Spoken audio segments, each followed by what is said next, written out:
Bakong arog kan bagyo, mayong forecast ang pagtama nin linog sa sarong lugar. Kaya sa Naga City ang mga otoridad nagmamaot na urog pang maging andam ang mga nagenyo sa linog. Mantang pundasyon kan mga mayor na edipisyo sa syudad, kaya pa kaya ang intensity kan sarong makusog na linog. Aramon tayan sa enot na kabtang kan espesyal na report hatod ni Chris Novello.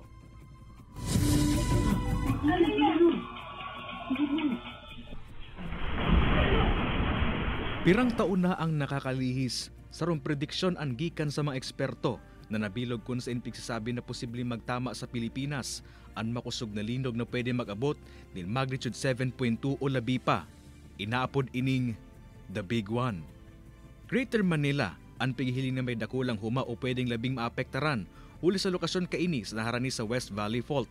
Alagad posibleng mamatian ng mga pagyugo-yugo hasta sa iba pang mga rehiyon. Kaya ang siyudad ni Naga harayo man sa Metro Manila, alagad sa mga nagaandam sa nasambitan ng kalamidad. It's possible po na maramdaman yung shaking. Hindi ko po alam kung ano yung intensity. No? May malakas siguro po. Pero more on indirect ang effect. Kasi yung based sa scenarios, ang pinangangambahan is ma-cut off yung National Capital Region with the rest of the Philippines. Taong 2021, enot nang nasukol ang pagiging pusog asin andam kan publiko urog na ang mga LGU. Pirang aldaw kay na namatian ang sunod-sunod na linog o aninapod na earthquake storm sa syudad asin iba pang parte kan Camarines Sur. Nagwalat ini nin mga gatak sa manaylayan edipisyo sa syudad. Urog na ang Naga City People's Mall na saro sa mga lumang edipisyo sa syudad. Kaya ang paratienda na si Florenda ay nanahali ang paghandal urog na tuwing may nairehistrong linog sa syudad. Naandal man po siyempre, piglagan na naman pong net. Tapos may steel matting naman po kung biglaan. Ito bang nangyari dyan sa kataid ni na nag-crack, nagulog siga po. Apwera sa linog, napagagihan naman ka na sambitan ng edipisyo. Ang epekto kan mga bagyo magin ang kasulo. Alagad, gurano pa kaya kapusog ang pundasyon kan edipisyong ini. Hasta sa ingkay ni makakaya ang epekto kan makusog na linog. Araw ba kayo mga chances? Iyo po ang pigaano anta. Ini pong edipisyo kan City Hall. 1960s po baga ini sa gaytong market.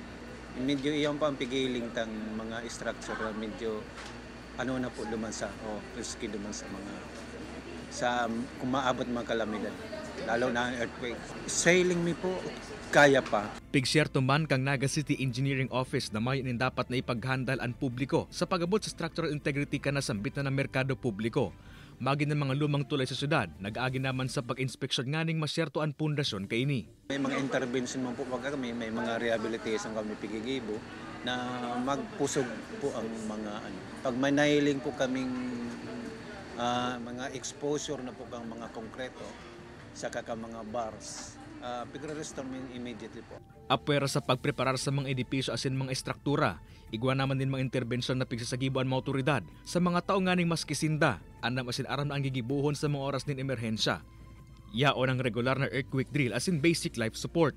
Mga kapuso, ang linog ang saro sa mga natural calamity na pigsasabing dainanggad kayang pugulan, mangyayari ta mangyayari yan. Alagad sa bagay kan mga pag-aandam na ini, masisyerto tang preparado kita na maisalbaran sa tuyong mga sadiri, pamilya asin kapwa sa kapahamakan. Asin sa paaging ini, mas may papahiling taan sa tuyang pagiging pusog, pagiging Bicolano, pagiging Uragon.